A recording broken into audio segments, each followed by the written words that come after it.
Um, First of all, if you don't know who I am, my name is Jeff Gleason. I'm an associate pastor here at Grace Community Church. And you're here to hear about, actually, some of you maybe are here to watch a documentary about the war in Ukraine. But ahead of the documentary, we're going to do just a short-ish presentation about our recent trip to Ukraine. And so we just kind of want to share some of our experience. My family, which is my wife, my daughter, my son, went there, and then two of my sisters-in-law, and then also my son's friend from high school. And so there were 7 of us who went there in the end of March, and we were there until a week into April, okay? And so if you would let me open with prayer, I would appreciate that, okay? So thanks. Lord, thanks for this day today. Thank you, Lord, for all these people who've come out. Thanks, Lord, for the heart that each of these people has for you. I pray, God, that you would be honored in this time tonight. I pray, Lord, that we would just encourage people to be considering the kinds of things that you're asking us to do, that we would be people who are pursuing you, God, and doing the things that you want us to do. And so we just thank you for the opportunity. We thank you for the things you're doing in Ukraine and in the ministries in Ukraine. And we pray tonight that we would just have better insight into that and know how to pray better and know how to support them better. And so we just ask for your spirit to be with us as we go. In Jesus' name, amen. And so,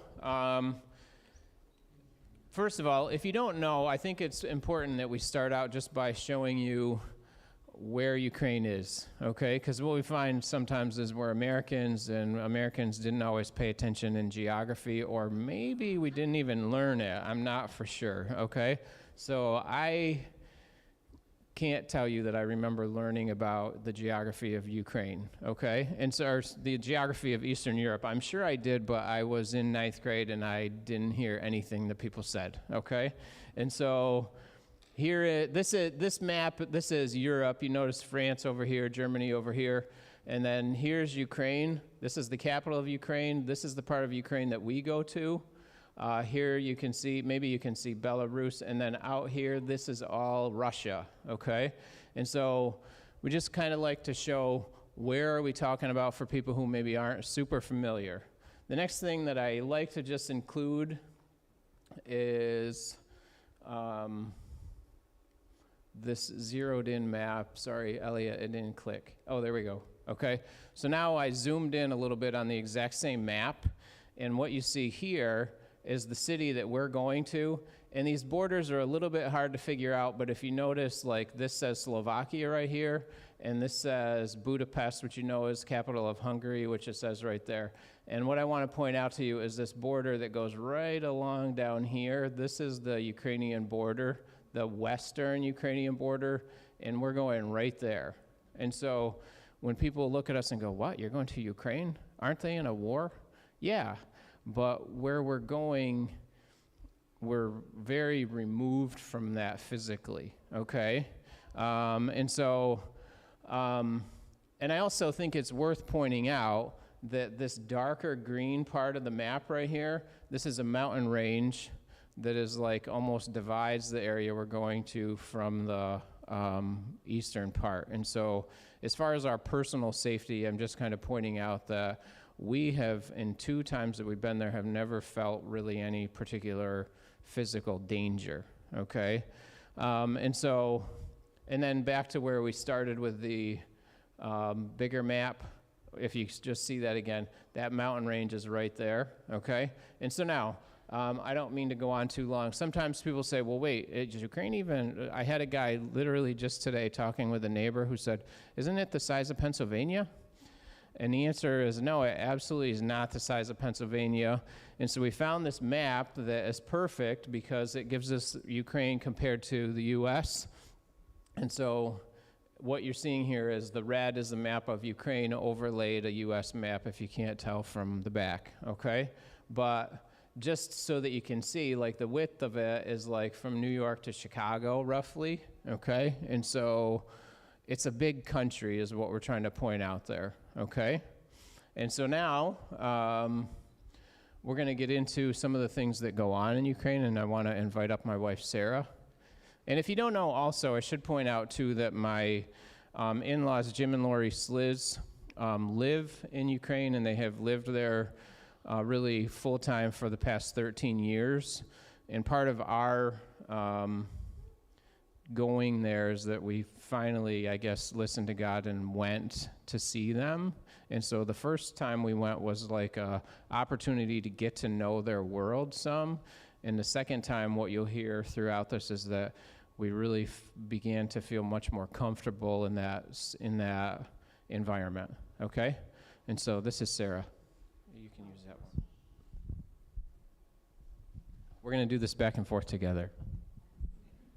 I'm going to just open up with Family of Christ is the organization that we work with that my parents have become involved with. And I said, that's an apt name, because I'm going to read to you from Romans 12, 4 through 6. Just as each of us has one body with many members, these members do not all have the same function. So in Christ, we who are many form one body, and each member belongs to all the others. We have different gifts according to the grace given us. And so I feel like, I don't know how they came up with Family of Christ, but that is truly what I see when I go there. Everyone is working, doing their part, what they're called to do, not worried about what the other person is doing, but this is what God's asking me to do, and I'm going to do it as unto the Lord, as we're supposed to. And so before the war, what was this organization before the war? It was a home church. They had a 200 square foot room where they collected humanitarian aid that they were taking to the people who were poor and in need. They were looking after the orphans and the widows. So they would do a monthly food distribution to villages, mostly up in the Carpathian Mountains. That's where the poorest people are. There's not electricity. My sister said the world could end and they wouldn't even know it. Like, there's no contact with the outside world.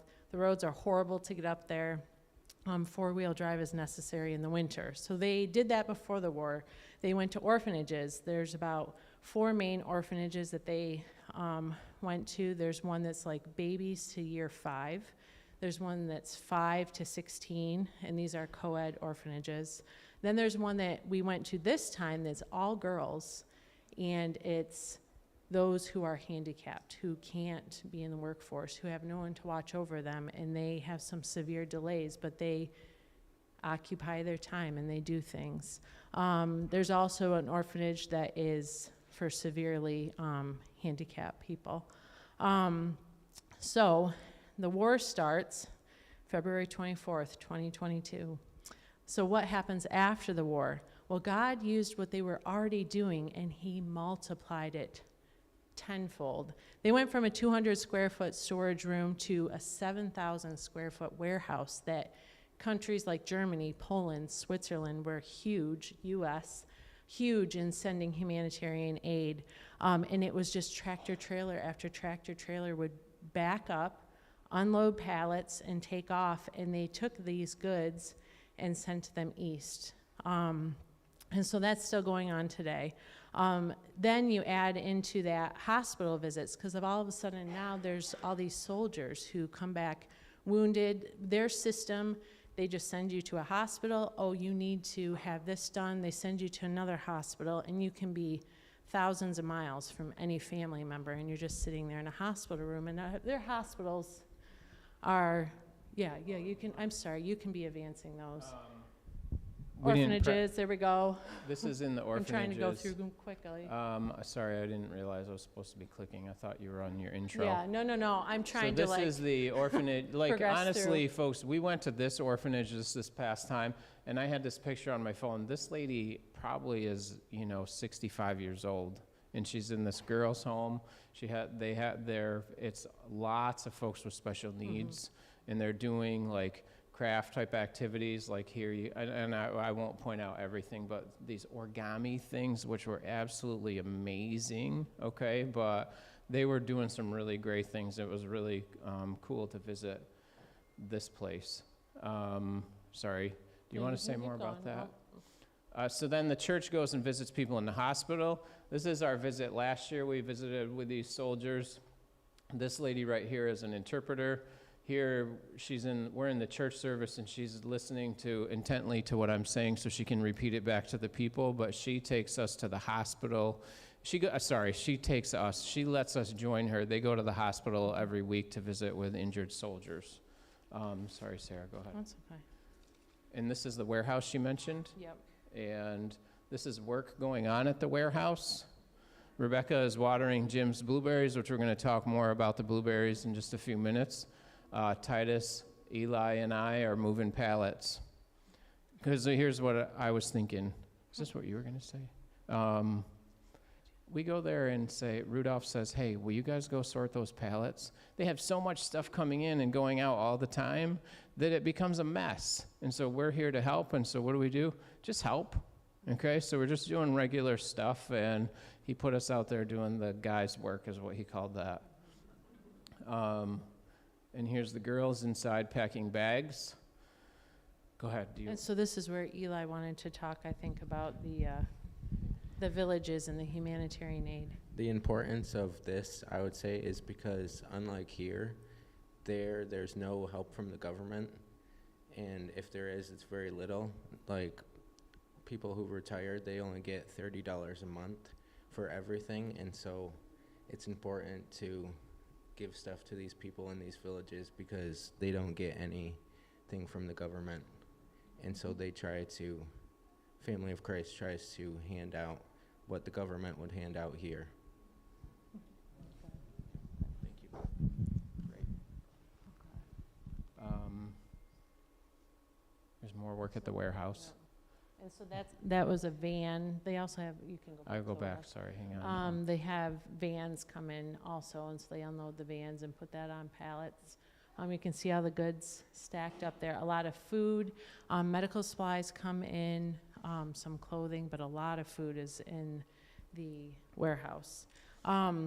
They also, in the warehouse, since the war, you can just pause it. I will. Yeah. Since the war, they added also an auto repair shop because they run so many vans across roads that are in horrible condition, huge potholes, and they go through tires, and they go through struts and shocks and all those things like crazy because the roads are so bad. And so they have a mechanic right on site who repairs the vans, sends them back out, finds parts here and there, and so that has been huge, and it also creates jobs. There's people who that is their gift area. They know how cars work and how they go together, and so that employs people as well.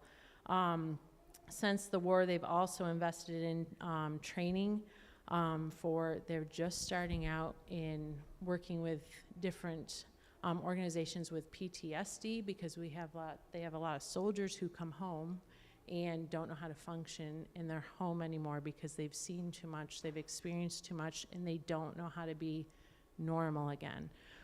So they're working on mental health is a big thing now because the war has gone on long enough that not only is there casualties and physical pain and suffering, but there's also mental health issues. So in the warehouse, they also have a special area that they only let certain people go into where they collect stuff for the soldiers. They have specific medical supplies. Tourniquets are a big thing.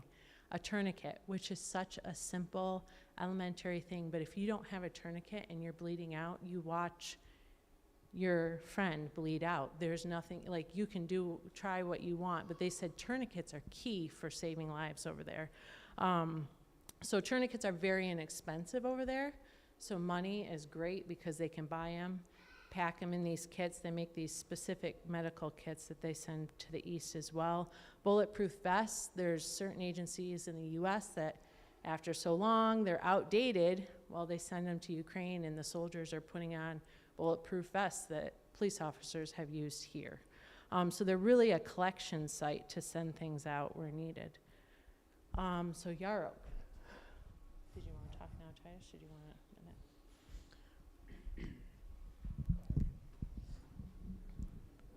So when we went to Yarok, it's just crazy to think that you're in a country that's full of war and you can honestly die at any time.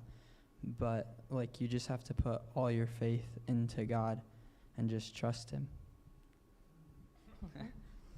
Can I just add to that? So we went to Yarok, which is a village outside of the city, and we were doing dirt work because Jim and Lori, this right here is the foundation of where there's going to be a house soon.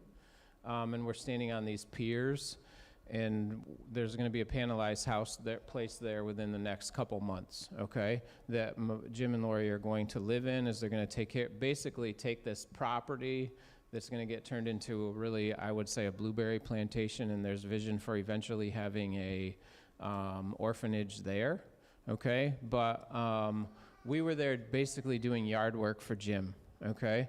And Titus, I was helping him wheel some dirt, I guess, the day he and I were working together for a little bit, and he said, you know what's funny, when you were down the hill, because you could hear some machine gun fire because there was a nearby military base and they were practicing, and he's like, said to me, I was realizing that if there was a bomb that went off when you were down the hill, I'm up here all by myself, I could be like alive while you guys all died, and I'm here like in this foreign country, you know what I mean? And so it's like, I kind of looked at him and was like, I never have really thought about this at all, but it's something that was going through his head, the reality of the situation that we were in, okay?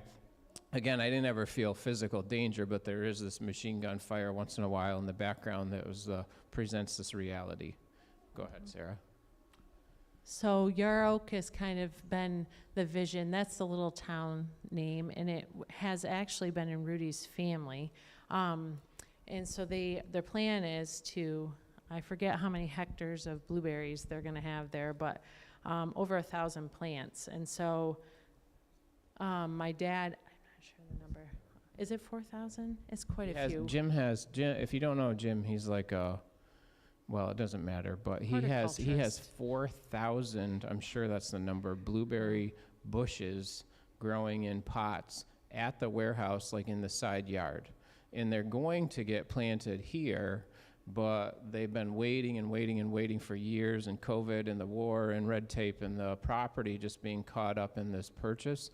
And it is happening, but it looks like they're not going to get put in the ground this year, but hopefully next year, okay? And so last year we helped transplant, put them into bigger pots, and he keeps them alive, and he picks fruit from them, and he needs to get them in the ground. Go ahead, sorry. Yeah, so a story about Yarrow, because we were doing dirt work, and we were doing it with pickaxes, and we were getting through this soil that some heavy machinery had driven over numerous times, and it was quite packed. And I was like, I did it for a while. We did it for a while, and then I'm like, we are going to get nowhere, and I was getting discouraged. I'm like, we need a tiller. Like, is there any way, like, can you get a tiller somewhere? And he's like, oh, I can go down to this place. It's called Center Adams. He's like, that's kind of, isn't that funny? You know, not Adams Center, but it's Center Adams. So he's like, they sell tillers. We could go there. And he's like, maybe tomorrow I'll go there and check it out. Well, that night we were meeting up with Miroslav, who I'll tell you about. And I'm like, yeah, we were there chipping away at the hard soil, and there's rocks everywhere and roots. And I said, we just need a tiller. And he's like, I have one. It's sitting in my garage. It should have the horsepower. And so the next day we're out with the tiller.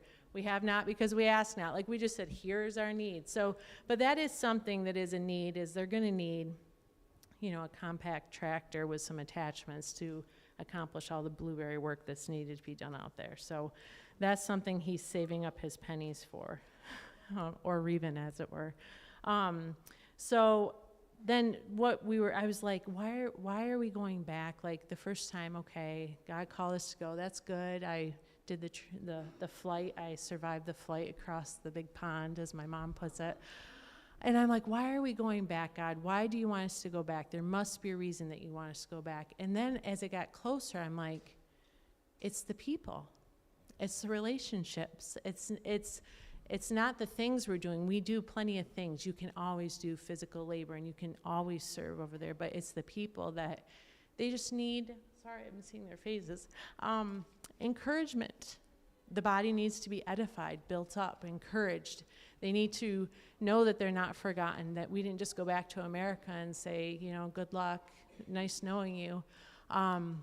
So when I was thinking about that, I'm like, I'm just going to touch briefly on the people, and I'm trying to move along here and not take too long, but relationships are important. People are important. Listening to people is important. Hearing their stories. all the people that we encounter. Rudolph, I don't know, Rudolph is in the very top center. He and my dad met up in 2011, shortly after my mom and dad went over to Ukraine. And my dad was able to speak into his life as an older male mentor. And Rudolph just has this personality that's contagious, and he can make things happen in ways that you just don't understand. And his history, his testimony, he has a powerful testimony. If you were here, you heard it. He was actually a member of a gang, and so he knows a lot of people. And those people respect him, and they know where he stands now. And he has lots of connections that he can talk to different people. So that's Rudolph. And when I got over there, we had a little mishap with where we were going to stay. And Rudolph looked at me. He's like, "Sister," he's like, "do you talk to me about blueberries?" I'm like, "Absolutely not. I talk to my dad." He's like, "Everyone has a part. You don't talk to me about blueberries. You don't talk to your father about lodging." But that was the joke. But the thing is it right there, I'm like, yes, the body. That's not his gift area. That's my dad's gift area. The lodging is not my dad's gift area. We have to rely on one another. We have to work together. It's not a competition. It's not, this is more desirable than this. Let's work together to make this happen. So that stuck with me, and I'm like, okay, who's my blueberry guy and who's my lodging guy? Don't confuse them. Then Katya, who's in the bottom center, she herself, she works at the orphanage. She was an orphan herself, brought up in, she had a hard childhood, but she knows God as her Savior, and she serves faithfully in the warehouse, and she has deep love for the orphans, and she connects with them, and she's pretty remarkable. Sasha, he is on your left, yep. He came, I'm not sure which city he came from, but he came from the east. He moved to Uzhgorod, and he plugged in, and he has this administrative capability that is incredible. A lot of the videos you see online, he creates. He is constantly like, this is part of it, and he's like taking in memories. And he is the one that sits in the office and takes all the requests for needs and knows where all the stuff is in the warehouse and says, go to this corner or go over here, and he knows where stuff is. So he has plugged in and is serving, and he lives in Uzhgorod with his wife and kids. Next I have Zhenya. This guy. He's on the right. He's the mechanic. He is one of them, but he's the lead mechanic, and he came from Kyiv. Him and his wife fled, and I'm pretty sure he told us last time we were there that they're going back to Kyiv, that they've decided that that's home. They're going back there. So they are looking for a head mechanic. And then the next slide is... Can I just say, Yeah, I just want to point out about Katya. We hear a lot about Jim and what he does. Katya is someone who... She was an orphan. I think she's 30 years old or 40. She'll be 40, June 17th. Okay, and so, but to be clear, like, Lori has been instrumental in this lady's life, okay? And so she has discipled her, she's worked with her. She's really become her mom, and she invites her over to her house and gets together with her and encourages her. And so this is one where when we were there on this trip, like, we interacted with this lady a lot, and she came with us and did things with us, and she interacted with Sarah and her sisters, and she just kind of became one of their sisters. And it's all because of the investment that Lori has poured into this lady's life, a lot because of that. And then you just see this smile, and she's like jams on the drums in church, and she's just really just a pretty incredible story with this lady.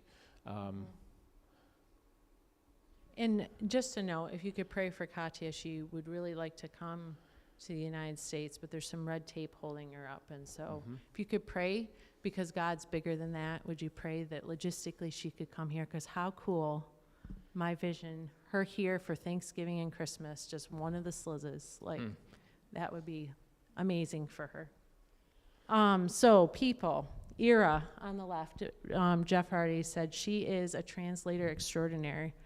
And she and her husband, who is up there on the right, Vova, they came from Irpin. They fled Irpin right before the bridge was taken out. You know, the infamous bridge that you saw at the very beginning of the war that was bombed, and civilians couldn't cross, and they were getting fired upon by the Russian soldiers when they were trying to cross to safety. Her and her husband escaped.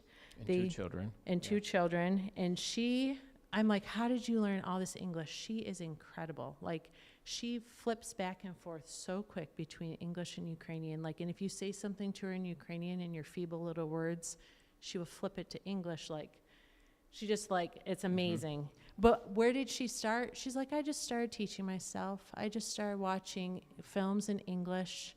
I just started learning and had no idea what God would do to use that, because she is wonderful for translating. We wouldn't be able to talk to any of the soldiers in the hospital if it weren't for her. So God uses the small things and multiplies them. Vova is plugged into the church. He's one of the church leaders. He is the worship leader. Every time we've gone, he's led worship.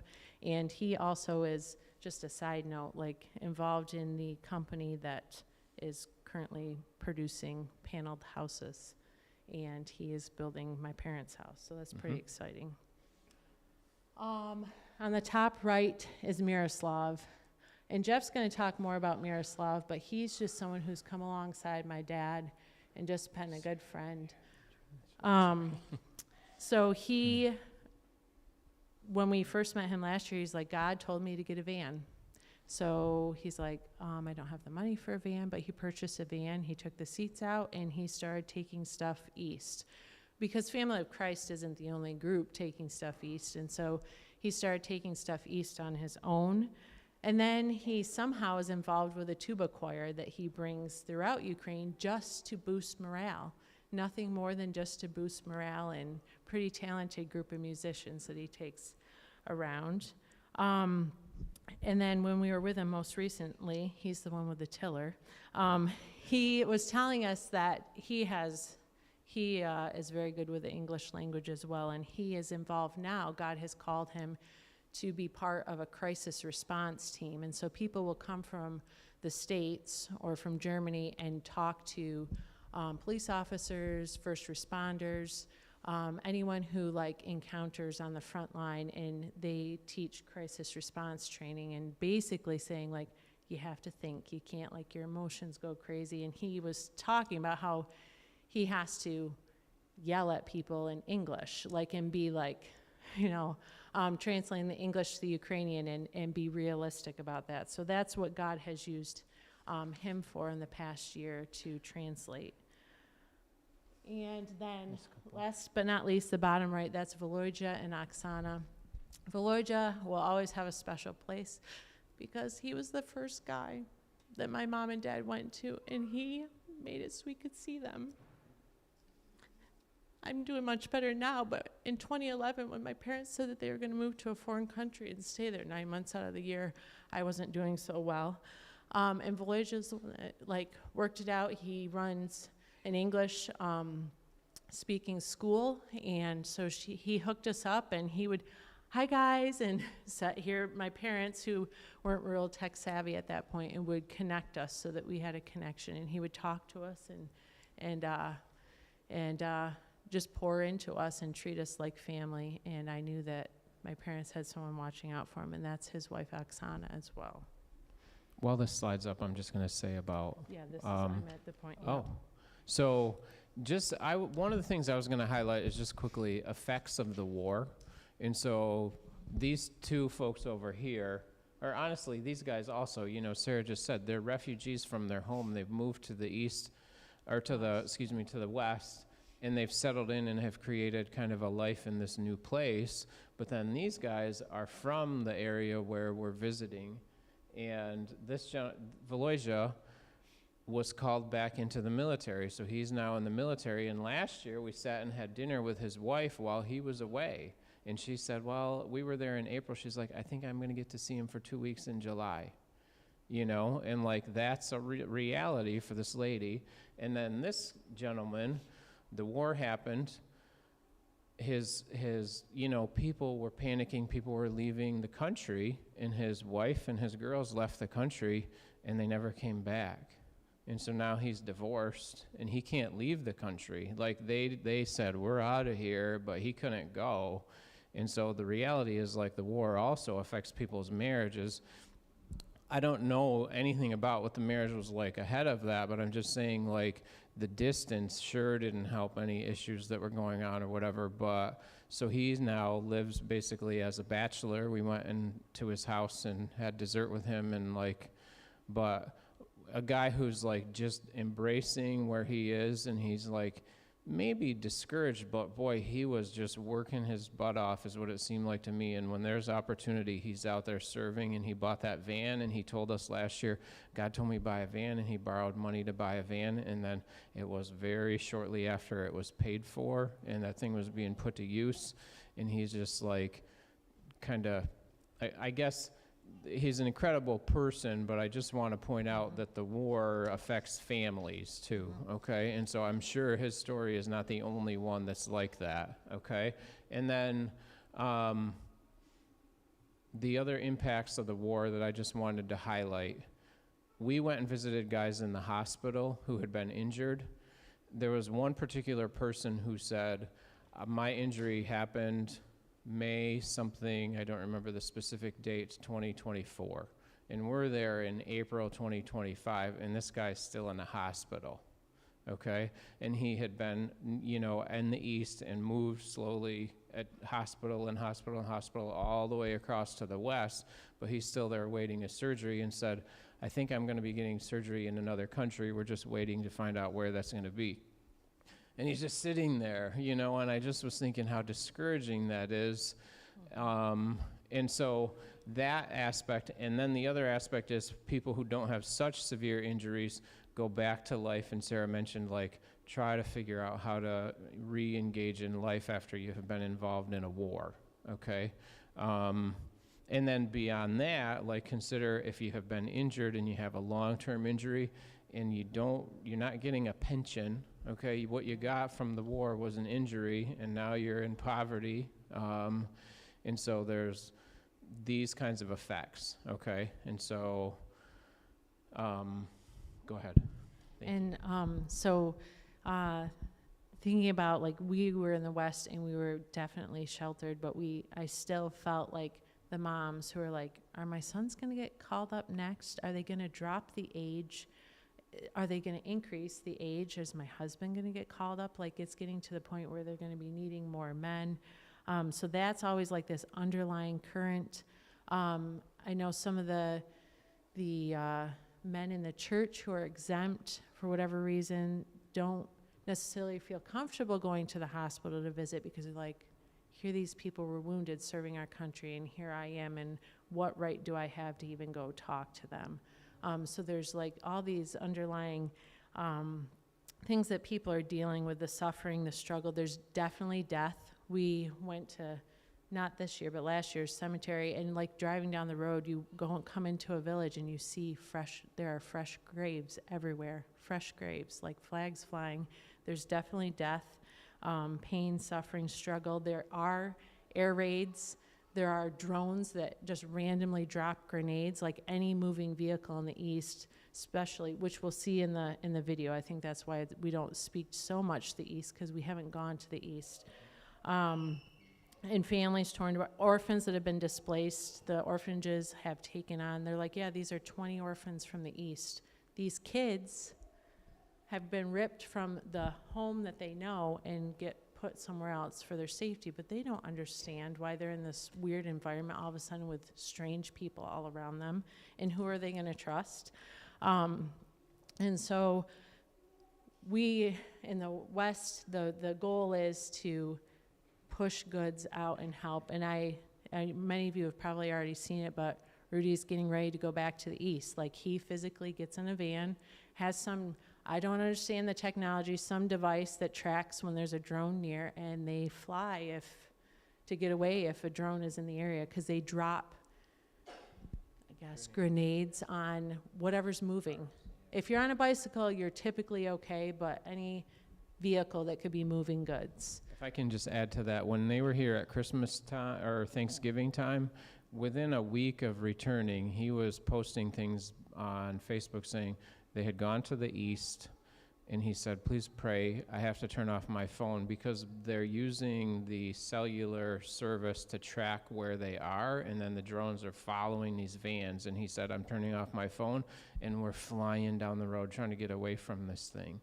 And I was like, what? Like, this is really, I was absolutely just blown away by that. And so that's the reality. And I'll just say, too, Rudy was telling me in the car when we were there recently that he once approached, and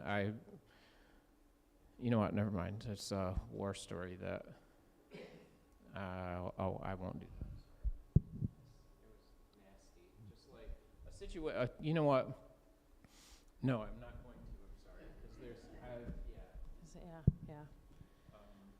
if you want me to tell you later, I will. The depravity of man doesn't stop. It intensifies with war, is basically like what people think to do to harm others, hurt others, is mind-boggling. But that's where we are without God, depravity. So after all that, we gave you a little quick overview of things to do and people. And so what can you do? And I am not this witty, but God gave me PGA. First, you can pray, because we know that the effective prayers of a righteous man avail much. And they have seen over and over and over people pray and things happen because God moves. He hears our prayers, and we need to hopefully not be in a situation like them to believe that. And so sometimes I'm like, boy, they truly see that being played out. And so pray for the people of Ukraine. Pray for souls to be won, because they are still trying to, when they give the goods, it's not like, here you go, we're good people, so we're giving. No, they preach the gospel to them. This is because of God that we're doing this. And then G, you can always give to the ministry. There are so many ministries everywhere that you can give to. And so asking God, would you have me give? Where would you have me, if there's funds, to give funds? But just to say that we were there and saw that Family of Christ gives to the people. Rudolph is the director, but he takes no salary from the organization, and he actually gets dinged by the Ukrainian government because he doesn't take a salary. It's some tax law, but it's less than if he were paid a salary. And then the big thing, answer. A for answer. Ask God, do I have a skill? Do I have ability? Do I have a gifting that you want to use? So pray to God for an answer and say, is it in Ukraine? It might not be, because there are so many different people in the church. There's so many gift areas. There's so many things that are needed all throughout the world. But pray and say, God, what would you have me do? Am I the missing link? Am I the missing part? Do I need to go for this period of time and not this period of time? So I would just ask that you would pray and pray for the people of Ukraine. Give, if you can, to ministries that support the gospel going forth throughout the world. And then ask God to answer if he has something that he wants you to do. And it could be walking across the street and ministering to your neighbor, because sometimes that's harder than going halfway around the world and ministering to people. So, God, how do you want to use me? What is my part as a member of this body of Christ? What would you have me do? And to really search your heart. And it's amazing when you say, here am I, what he does. Okay. This last picture is just a picture of the church, the front of their church building. And so we apologize if we took too much time on that part. The documentary that we're going to show is an hour, and it's 7:40 right now. And so I just want you to know what time it is, okay? And I appreciate that you guys came out for this, and I was going to say, when Sarah was kind of challenging people to consider what's God asking you to do, where this started with us literally was when the war began. Sarah and I were talking, and we said, I think maybe we should get our passports. That was it, in 2022. okay? We didn't have passports, and so it was almost like, okay, this is where we begin. And there was part of me that was like, why are we doing this? There's a war. I'm not going there now. They've been there for how long? But it was this aspect of, if something happens, we can't go there because we don't have that. And so that was where it started with us. And so if you're thinking, maybe someday I'd like to do that, that's a bit of a process. And so I would encourage you to consider, if that's something, if you're thinking you ever would be interested in going, start by getting your passport. That could be a first faith step, okay? And so we can answer questions, I think, later if you have them, okay? And then we're going to let this go now over to this video, which I just want to point out. Right before we left for Ukraine, and Elliot, would you mind just pulling that up as I just introduce this? Right before we went away, I saw an article on CBN, Christian Broadcasters Network, that was pointing out this video, and it said, sign up to view the movie or show it, or however that was worded. And then I reached out to them, and they said, well, actually, it's not even ready yet. And I was like, what? I thought we were signing. And so anyways, I wanted to show this before we went, but it was literally not even available until just this past week or so, okay? And so I can't speak much to what they talk about in here. This is specifically about the war on the church. And so that's all. Sorry. Thank you, everyone.